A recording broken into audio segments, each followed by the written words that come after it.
আসসালামু আলাইকুম, স্বাগত জানাচ্ছি আরটিভির রাতের সংবাদে। আপনাদের সঙ্গে আছে আমি সৈয়দা সাদিয়া বেনাজির।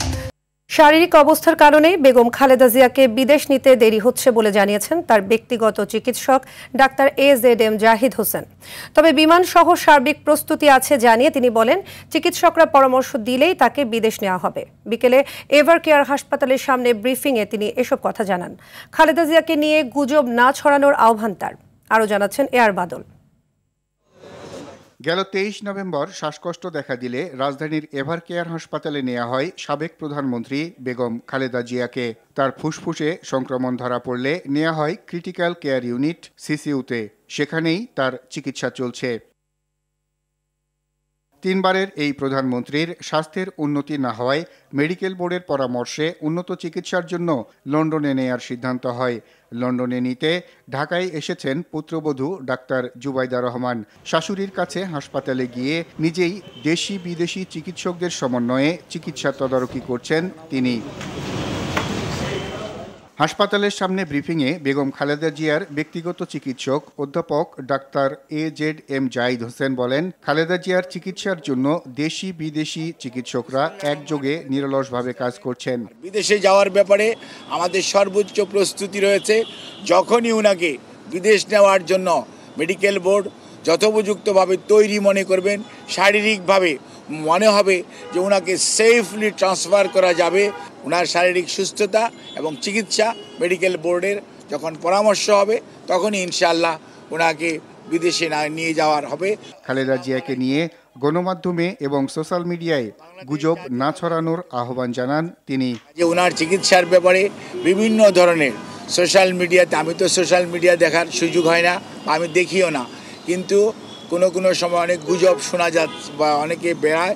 আমি সবাইকে অনুরোধ করব, দয়া করে দেশনেত্রীর এর প্রতি যদি আপনাদের শ্রদ্ধা এবং ভালোবাসার নিদর্শন স্বরূপ বিনীতভাবে অনুরোধ করব, আপনারা দয়া করে যে শর্ট ফ্যাক্ট এটার বাইরে কেউ গুজব ছড়িয়ে মানুষকে দয়া করে বিভ্রান্ত করবেন না। এর আগে কাতার এয়ার অ্যাম্বুলেন্স এখন আসছে না বলে জানান বিএনপি চেয়ারপারসন বেগম খালেদা জিয়ার উপদেষ্টা এনামুল হক চৌধুরী। তিনি বলেন, বেগম খালেদা জিয়ার শারীরিক অবস্থা ফ্লাই করার মতো আছে কিনা মেডিকেল বোর্ড সিদ্ধান্ত দিলে কাতার এয়ার অ্যাম্বুলেন্সের বিষয়ে যোগাযোগ করা হবে। গণমাধ্যমকে তিনি একথা জানান। কাতার এয়ার অ্যাম্বুলেন্স আসতেছে না, আমাদের মেডিকেল বোর্ড বেগম খালেদা জিয়ার ফ্লাই করার জন্য হেলথ ফিটনেস যেটা প্রয়োজন আছে ওইটা অর্জন হলে আমরা মেডিকেল বোর্ডের পরামর্শক্রমে কাতার এয়ারওয়েজের সাথে যোগাযোগ করে আমরা তাদেরকে বলবো। এআর বাদল, RTV, ঢাকা। রাজধানী এভার কেয়ার হাসপাতাল থেকে সরাসরি যুক্ত হচ্ছেন খান আলামিন।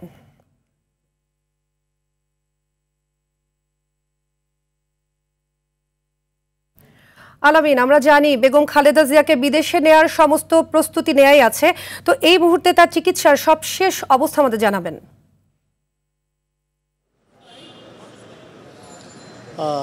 বেগম খালেদা জিয়ার পুত্রবধূ তারেক রহমানের স্ত্রী ডাক্তার জুবাইদা রহমান এখনও ভেতরে আছেন, এভার কেয়ার হাসপাতালের ভেতরে। বিকেল 3:30টার দিকে তিনি প্রবেশ করেছেন, এখনও চিকিৎসার কাজগুলো তিনি দেখছেন। বিকেলবেলা AZM জাহিদ হোসেন যেই সংবাদ সম্মেলনের মাধ্যমে তার শারীরিক যে বাস্তবতার কথা তুলে ধরেছেন, সেটিতে স্পষ্ট বোঝা যাচ্ছে আসলে তার শরীর আগের চেয়ে ভালো হয়নি, বরং আগে যতটা খারাপ হয়েছিল সেই অবস্থাতেই স্থিতিশীল রয়েছে। তবে সেই ব্রিফিংয়ে একটি আশার বাণী শুনিয়েছিলেন, একটু ইঙ্গিত দিয়ে, যেটি বলেছেন যে তিনি হয়তো ভালো হতে পারেন, কারণ এর আগে এর চেয়েও খারাপ অবস্থায় তিনি গিয়েছিলেন এবং সেখান থেকে ফিরে এসেছেন, সুস্থ হয়েছেন এবং এখনও সবাই আশাবাদী যে আবারও তিনি ফিরে আসবেন। গণতন্ত্র যে ট্রানজিশন পিরিয়ড চলছে সেই ট্রানজিশন পিরিয়ডে তিনি বাংলাদেশকে নেতৃত্ব দেবেন, সেই আশার কথা AZM জাহিদ হোসেন শুনিয়েছেন এবং দলের সকল নেতাকর্মী থেকে শুরু করে দেশের আপামর সাধারণ মানুষও সেই আশাতেই বুক বেঁধেছেন। এর মাঝে আমরা যতটুকু জানতে পেরেছি, যেই এয়ার অ্যাম্বুলেন্সে করে বেগম খালেদা জিয়াকে বিদেশে নিয়ে যাওয়ার কথা রয়েছে, অর্থাৎ কাতার আমিরের দেয়া উপহার জার্মানির একটি প্রতিষ্ঠানের এয়ার অ্যাম্বুলেন্স, সেই এয়ার অ্যাম্বুলেন্সটি যাতে ঢাকা বিমানবন্দরে অর্থাৎ হযরত শাহজালাল আন্তর্জাতিক বিমানবন্দরে অবতরণ করতে পারে সেই জন্য একটি লিখিত আবেদন বিমানবন্দর কর্তৃপক্ষের কাছে জমা দেওয়া হয়েছে। তারা সেটি পেয়েছেন এবং সেই অনুযায়ী তারা পরবর্তী পদক্ষেপ যেটি রয়েছে যে পররাষ্ট্র মন্ত্রণালয়ের কাছে পাঠানো এবং তার অনুমতি নেওয়া, সেই কাজগুলো তারা করছেন। অর্থাৎ বলা যাচ্ছে যে বেগম খালেদা জিয়াকে বিদেশে নেওয়ার জন্য সব ধরনের প্রস্তুতি সম্পন্ন করে রাখা হচ্ছে আগে থেকেই। যদি মেডিকেল বোর্ড মনে করে যে তাকে নিয়ে যাওয়ার মতো পরিস্থিতি তৈরি হয়েছে, তার শরীরটা কিছুটা উন্নতি হয়েছে, তিনি এই দীর্ঘ 10 ঘন্টার একটি ফ্লাই করার জন্য তার শরীর সাপোর্ট দেবে, তখনই তাকে এয়ার অ্যাম্বুলেন্সে করে লন্ডনে নিয়ে গিয়ে উন্নত চিকিৎসা করা হবে। তো আমার কাছে এই হচ্ছে সাদিয়া সবশেষ তথ্য এভারকেয়ার হাসপাতালের সামনে থেকে। ধন্যবাদ আলামিন।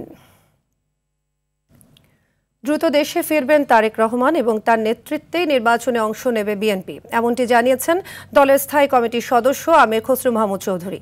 জাতীয় নির্বাচন সামনে রেখে দলের কার্যক্রম পুরো দমে চলছে বলেও জানান তিনি।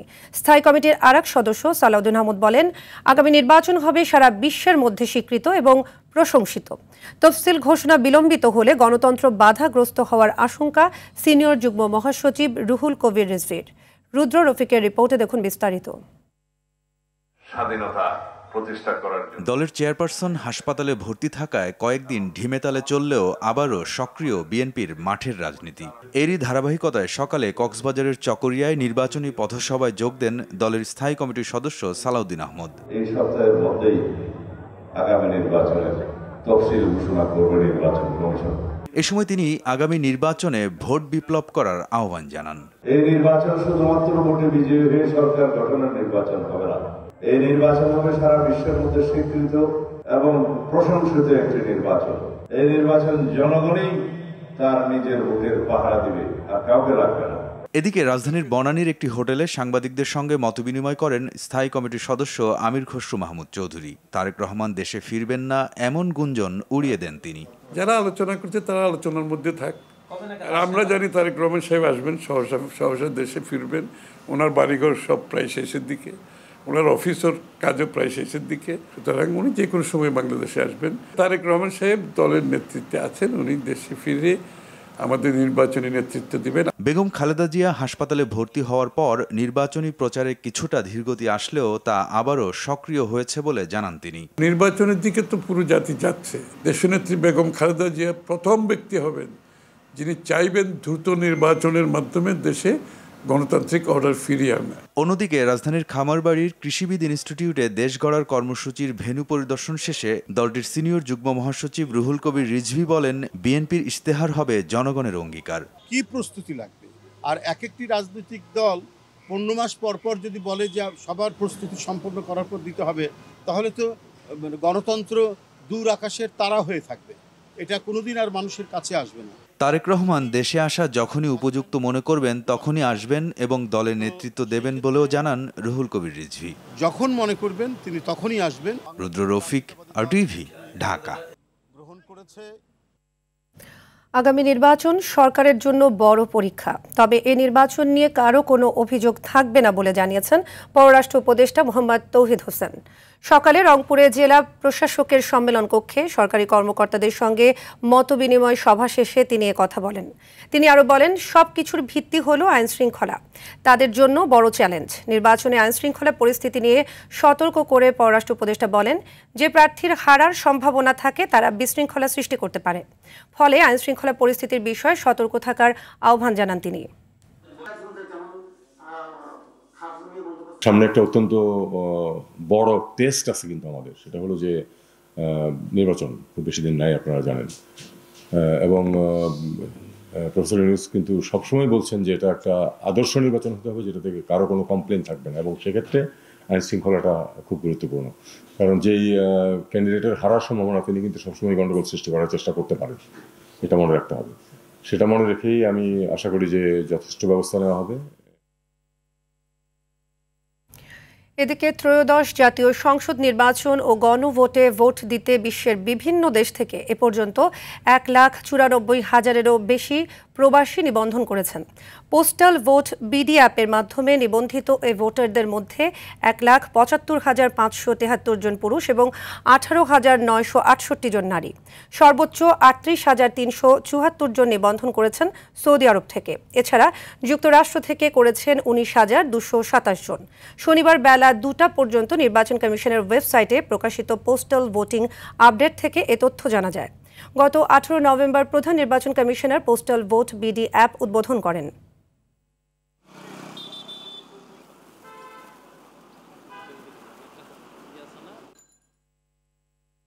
ফ্যাসিবাদ বিদায় নিলেও এর কালো ছায়া এখনও রয়ে গেছে বলে মন্তব্য করেছেন জামায়াতে ইসলামের আমির ডাক্তার শফিকুর রহমান। দুপুরে সিলেট আলিয়া মাদ্রাসা মাঠে ইসলামী ও সমমনা 8 দলের বিভাগীয় সমাবেশে প্রধান অতিথির বক্তব্যে তিনি এ মন্তব্য করেন। সে সময় বৈষম্যহীন ইনসাফ ভিত্তিক বাংলাদেশ গড়তে ইসলামী শক্তিকে ক্ষমতায় নেয়ার জন্য হাতে হাতে কাজ করার আহ্বান জানান। অনুষ্ঠানে খেলাফত মজলিসের আমির মামুনুল হক, খেলাফত আন্দোলনের আমির হাবিবুল্লাহ মিয়াজি ও Bangladesh development party chairman AKM Anwarul Islam Chan সহ 8 দলের নেতাকর্মীরা উপস্থিত ছিলেন। অপকর্মের দায় নিয়ে ফ্যাসিস্টরা বাংলাদেশ থেকে পালিয়েছে, কিন্তু ফ্যাসিজমের কালো ছায়া বাংলাদেশ থেকে যায়নি। জনগণের সমর্থন পাবো না, তাহলে প্রেক্ষাপটে প্রশাসনিক কুর মাধ্যমে আমরা নির্বাচনের ক্রেডিট হাইজ্যাক করব। তাদেরকে বলবো, বন্ধু, সেই সূর্য ডুবে গেছে, সেই সূর্য আর বাংলাদেশে উঠবে না। ছাত্র জনতার আন্দোলনের মুখে ভারতে পালিয়ে যাওয়া সাবেক প্রধানমন্ত্রী শেখ হাসিনার দিল্লিতে অবস্থানের বিষয়ে মুখ খুলেছেন দেশটির পররাষ্ট্রমন্ত্রী এস জয়শঙ্কর। শনিবার সংবাদ মাধ্যম এনডিটিভিকে দেওয়া সাক্ষাৎকারে তিনি বলেন, শেখ হাসিনার ভারতে অবস্থানের সিদ্ধান্ত পুরোপুরি তার ব্যক্তিগত, আর যেসব পরিস্থিতি তাকে ভারতে নিয়ে এসেছে সেগুলোই এখন তার সিদ্ধান্তকে প্রভাবিত করছে। গত বছরের আগস্টে বাংলাদেশে ছাত্র জনতার গণঅভ্যুত্থানের মধ্য দিয়ে পতন হয় শেখ হাসিনার 15 বছরের শাসনের। ওই সময় ব্যাপক সহিংসতায় শত শত মানুষের প্রাণহানি হয়, এছাড়া আহত হয় হাজার হাজার মানুষ।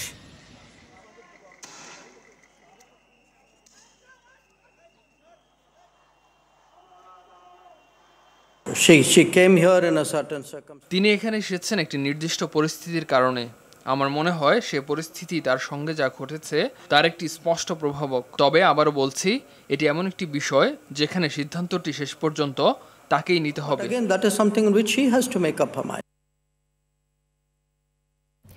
এক রাতের ব্যবধানে খুচরা বাজারে পেঁয়াজের দাম বেড়েছে কেজি প্রতি 40 থেকে 50 টাকা। ব্যবসায়ীরা বলছেন, সরবরাহ কমে যাওয়ায় পাইকারি বাজারে দাম বেড়েছে, যার প্রভাব পড়েছে খুচরা বাজারেও। আর তদারকির অভাব ও সিন্ডিকেটকে দুষছেন ক্ষুব্ধ ক্রেতারা। রাজধানীর বিভিন্ন বাজারে দেশি পেঁয়াজ কেজি প্রতি বিক্রি হচ্ছে 150 থেকে 160 টাকায়। অন্যদিকে সরকারের নিষেধ উপেক্ষা করে বাড়তি দামে বিক্রি করা হচ্ছে বোতলজাত সয়াবিন তেল। হাসান মাহমুদের রিপোর্টে দেখুন বিস্তারিত। সরবরাহ স্বাভাবিক থাকলেও হঠাৎ বাজারে বেড়েছে পেঁয়াজের ঝাঁজ। দাম বাড়ায় ক্ষোভ প্রকাশ করেছেন ক্রেতারা। বিক্রেতারা বলছেন, বাজারে পেঁয়াজের সরবরাহ কমে গেছে, এতে পাইকারিতে দাম বাড়ায় খুচরা বাজারেও প্রভাব পড়েছে। ডিসেম্বর মাস বছরের শেষ, পেঁয়াজ আসলে চাইবে গেছে, এই তুলনায় একটু বাড়ছে। চলতি মাসটাই মনে করেন বাজারটা আপ ডাউন করবে, চলতি মাসটা পরে বাজারটা নিমন্ত্রণ হয়। সরকারের অবশ্যই তদারকি প্রয়োজন। এত দাম হয় কেমনে, একদিনে 2 দিনে দামটা বাড়ে কেমনে? সমস্ত সিন্ডিকেট কোন ডালমিতে যাবেন আপনি, সিন্ডিকেট ছাড়া।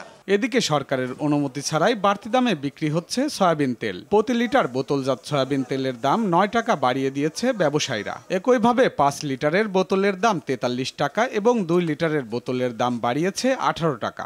হঠাৎ তেলের দাম বেশি, আগের দিন আসছে পুরান রেট, পরের দিন নতুন রেট। সরকার তো রেট বাড়ায়নি, রেটটা বাড়াইছে কোম্পানি মাল দিছে ডিলারে, নতুন রেট ডিলারে বাজারে ছাড়ছে। এছাড়া ভরা মৌসুমেও বাজারে সবজির দাম চড়া, ফলে দৈনন্দিন বাজারে চাপ বাড়ছে সাধারণ মানুষের ওপর। অধিকাংশ সবজির দাম প্রতি কেজি 60 থেকে 80 টাকার ঘরে রয়েছে।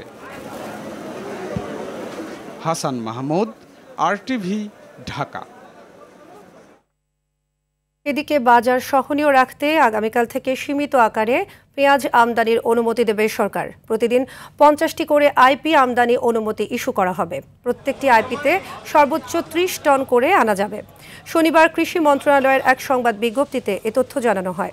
এতে আরও বলা হয়, গত 1 আগস্ট থেকে আবেদন করা আমদানিকারকরাই আবার আবেদন করতে পারবেন। একজন একবারের জন্য এই সুযোগ পাবেন। পেঁয়াজের বাজার সহনীয় রাখতে পুনরাদেশ না দেওয়া পর্যন্ত এ কার্যক্রম অব্যাহত থাকবে বলেও জানিয়েছে কৃষি মন্ত্রণালয়। দেশব্যাপী চলা কমপ্লিট শাটডাউন কর্মসূচি স্থগিত করেছেন প্রাথমিক শিক্ষকরা। আগামীকাল থেকে সব শ্রেণীর বার্ষিক পরীক্ষা নেবেন তারা। শনিবার শিক্ষক দাবি বাস্তবায়ন পরিষদ ও বাংলাদেশ প্রাথমিক সহকারী শিক্ষক সংগঠন ঐক্য পরিষদ বিজ্ঞপ্তিতে এই তথ্য জানায়। এতে বলা হয়েছে, প্রাথমিক সহকারী শিক্ষকদের ন্যায্য 3 দফা দাবি বাস্তবায়ন পরিষদ এবং সংগঠন ঐক্য পরিষদের উদ্যোগে এ কর্মসূচি পালিত হয়। উভয় পরিষদের আলোচনার ভিত্তিতে পরবর্তী কর্মসূচি দেওয়া হবে বলেও বিজ্ঞপ্তিতে উল্লেখ করা হয়। গত 3 ডিসেম্বর থেকে সারা দেশের সব সরকারি প্রাথমিক বিদ্যালয়ে কমপ্লিট শাটডাউন কর্মসূচি পালন করেন সহকারী শিক্ষকরা। বিশ্ব ব্যাংকের সহযোগিতায় এনবিআর এর আধুনিকায়নে নতুন প্রকল্প নেওয়া হয়েছে বলে জানিয়েছেন সংস্থাটির চেয়ারম্যান আব্দুর রহমান খান। রাজধানীর একটি হোটেলে women entrepreneur association of Bangladesh আয়োজিত আলোচনায় এ প্রকল্পের মাধ্যমে নারী উদ্যোক্তা সহ সবার ব্যবসা উন্নত এবং স্বচ্ছ করতে সহায়ক হবে বলেও মন্তব্য করেন তিনি। আলোচনায় জলবায়ু, নারী উদ্যোক্তা এবং ক্ষুদ্র ও মাঝারি শিল্পকে বাংলাদেশের মূলনীতিতে অন্তর্ভুক্ত করার দাবি জানান বক্তারা। এছাড়া কর্পোরেট কর ও ভ্যাট সংস্কারের তাগিদও দেন তারা। আপনার কাছাকাছি ব্যবসা করে সে আপনার মতো ট্যাক্স দেয় না বা মোটেও দেয় না, তখন কিন্তু এটা আপনাকে ডিমোটিভেটেড করবে, কারণ আপনি তার সাথে টিকতে পারবেন না। এই জায়গাগুলোতে আমাদের হাত দেওয়ার জন্য আমরা যেটা করছি যে আমাদের এন্টায়ার ট্যাক্স অ্যাডমিনিস্ট্রেশনে সবগুলো কাজকে আমরা অটোমেট করছি। যেমন এইবার আপনারা ট্যাক্স রিটার্ন দিচ্ছেন, দেখবেন যে অনলাইনে সবাইকে ট্যাক্স রিটার্ন দিতে হচ্ছে। আপনারা ইনফরমেশনগুলো দিবেন, এখানে ভুল হওয়ার কোনো সম্ভাবনা নেই। বেগম খালেদা জিয়া অসুস্থ থাকলে বা তারেক রহমানের দেশে ফিরতে বিলম্ব হলেও বিএনপিকে মাইনাস করে এদেশে কোনো রাজনৈতিক পরিস্থিতি সৃষ্টি করা সম্ভব নয় বলে মন্তব্য করেছেন বিএনপির জাতীয় নির্বাহী কমিটির সদস্য ও কুষ্টিয়া 2 আসনের দলীয় মনোনীত সংসদ সদস্য প্রার্থী ব্যারিস্টার রাগিব রৌফ চৌধুরী। শনিবার কুষ্টিয়ার মিরপুরের কাতলামারি বাজারে সাবেক প্রধানমন্ত্রী বিএনপি চেয়ারপারসন বেগম খালেদা জিয়ার সুস্থতা কামনায় দোয়া মাহফিলে তিনি এসব কথা বলেন। কোনো ধরনের ষড়যন্ত্রে এই দলের জনপ্রিয়তা ও শক্তি নষ্ট করা সম্ভব নয় বলেও মন্তব্য করেন তিনি।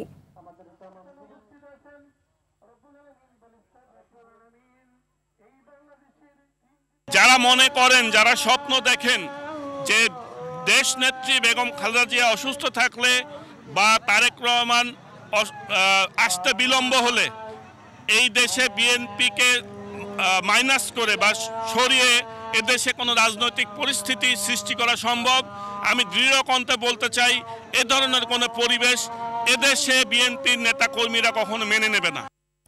মিয়ানমারের সামরিক জান্তা বাহিনীর বিমান হামলায় নিহত হয়েছেন কমপক্ষে 18 জন বেসামরিক নাগরিক, আহত হয়েছেন আরও অন্তত 20 জন।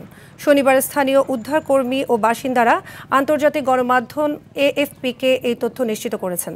দেশটির মধ্যাঞ্চলীয় স্যাগাইং অঞ্চলের তাবাইন শহরে এ ঘটনা ঘটে। স্থানীয় সময় শুক্রবার সন্ধ্যার দিকে একটি ব্যস্ত চায়ের দোকানে জান্তার বিমান থেকে 2টি বোমা ফেলা হয়। এতে চায়ের দোকান এবং আশেপাশের প্রায় ডজন খানেক বাড়িঘর সম্পূর্ণভাবে ধ্বংস হয়ে যায়। এ বিষয়ে এখনও মুখ খোলেনি সামরিক সরকারের মুখপাত্র। সমকামিতায় অবদান রাখায় ক্রিস অ্যাবল ইম্প্যাক্ট অ্যাওয়ার্ড পেয়েছেন যুক্তরাষ্ট্রের সাবেক প্রেসিডেন্ট জো বাইডেন।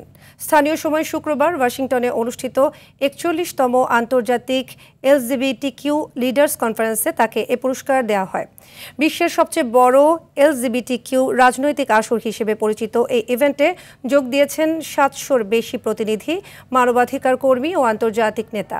মূলত ক্ষমতায় থাকাকালে সমকামীদের নানা সুযোগ সুবিধা দেয় বাইডেন প্রশাসন। তিনি 2020 সাল থেকে সমলিঙ্গ বিবাহের অধিকার ফেডারেল আইনে অন্তর্ভুক্ত করেন এবং মন্ত্রিসভায় প্রকাশ্যে সমকামী ব্যক্তিদের নিয়োগ দেন। এমনকি বাতিল করেন ট্রান্সজেন্ডার আমেরিকানদের সামরিক বাহিনীতে কাজ করার উপর আরোপিত নিষেধাজ্ঞাও। দক্ষিণ আফ্রিকার রাজধানী প্রিটোরিয়ার একটি হোস্টেলে ৩ বন্দুকধারীর হামলায় শিশুসহ নিহত হয়েছে অন্তত ১১ জন। আহত হয়েছে আরও ১৪ জন। নিহতদের মধ্যে ৩ বছর বয়সী শিশুও রয়েছে।